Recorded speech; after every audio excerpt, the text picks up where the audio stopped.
To Financial Issues, AFR Talk. I'm Dan Celia.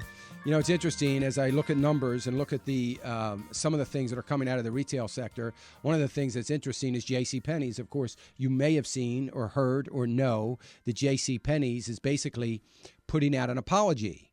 And it was very interesting because I want to just once again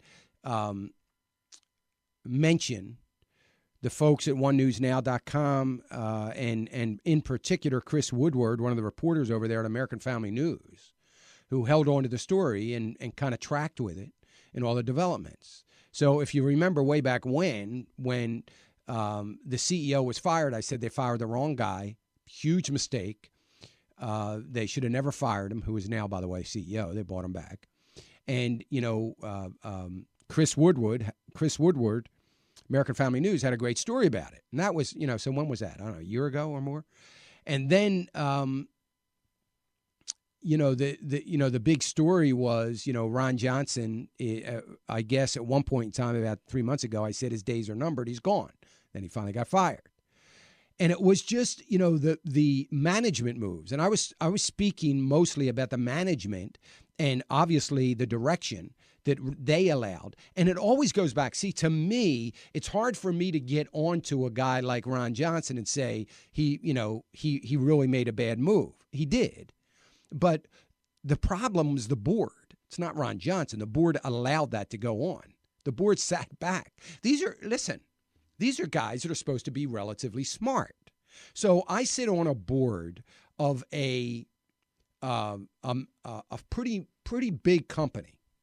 It is, as a matter of fact, it would be considered a mid-cap company if it were a publicly traded company. And there is no way on God's green earth I would allow a decision that obviously looks as though this is going to impact the management and the profitability of the company to be made. I don't care if it was being made by the CEO or not. I wouldn't sit back and say, as a board member, you know, that's fine, and wouldn't stamp my approval on it. If I did that, I wouldn't be serving the board very well and certainly wouldn't be serving the company. This company that I serve on is 90-year-old company that is a company that was founded and still continues to be built upon Christian principles. It is an incredible organization, and they depend upon the board. We have a board of about 19 people that to give them guidance. I mean, it's the board. So J.C. Penney now issuing an apology for the very thing that American Family News pointed out over a year ago. They're issuing an apology for it.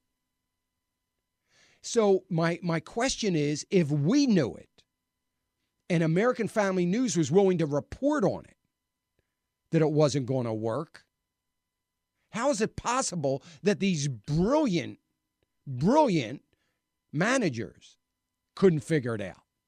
And look, folks, I am someone, when I was talking about this, I was someone that never, and I still don't, I own 2 retail stocks. That's it, that I track, 2. And that was recent, both of them recently added in the last 6 years. I don't like retail. I've always stayed away from retail. I don't consider myself as any even close to a guru from an economic standpoint or from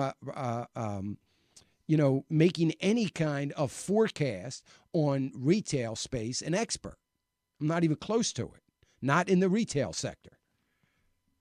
But it was so obvious that any analyst ought to say it. And every single analyst on Wall Street, for the most part, all the talking heads and all the financial news were standing by Ron Johnson the day before he got canned. I bring it up because I appreciate the fact, when I see the ad for the apology, which is a great ad, by the way, but they're trying to get back their base. They're trying to get back their base. They're trying to get back to what made them good. I don't know if they're going to be able to pull it off. They're in a lot of trouble. But they're trying to get back to their base. And I give them a lot of credit for it. And I give AFA a lot of credit for pointing out the direction in which they were turning, trying, here they went with a spokesperson that they're trying to appeal to what, 1.5% of America? Boy, that's a winning strategy. That'll make you some money. Let's appeal to a tiny little minority of people, and let's throw our base out the door. The base that made the company great, let's throw that out the door. And we're gonna build a new base.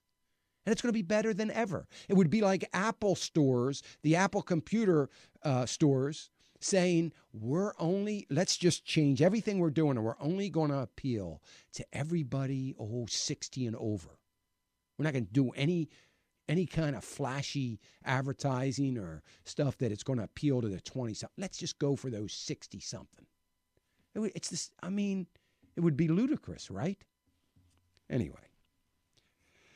Just send out kudos to American Family News, since they were the only that I know of, maybe there was someone, but the only news agency, news organization that stuck with the story and stuck with the truth and continued to point it out. And I appreciate them for doing that. Anyway,